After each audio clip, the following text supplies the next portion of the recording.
Technical analysis uses the relative strength index as a momentum indicator. To assess whether a security's price is overvalued or undervalued, the RSI evaluates the speed and amplitude of recent price fluctuations. The RSI is represented as an oscillator that ranges from 0 to 100.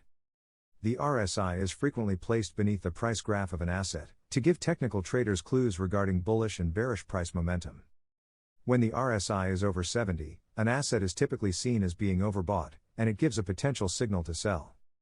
When the RSI is below 30, an asset is typically seen as oversold, and it gives a potential signal to buy.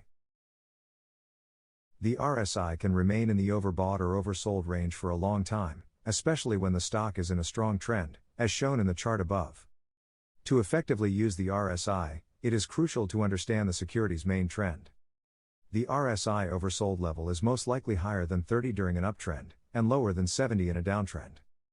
Retracements in a trending market typically stop at the level 50, before continuing with the main direction. The following chart illustrates how the RSI peaks near 50, rather than 70 during a decline. In contrast to trading ranges, the relative strength indicator is less trustworthy in trending markets.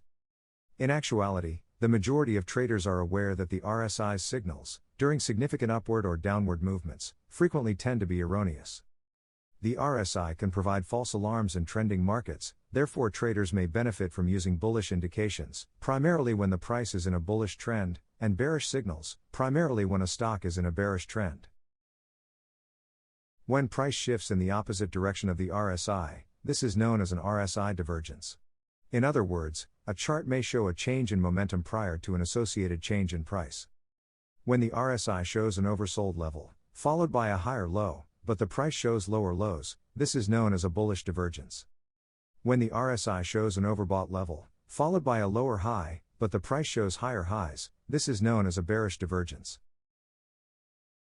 RSI signals, like those of any other technical indicator, are more reliable when they follow the long-term trend, and are backed up by other major confluences.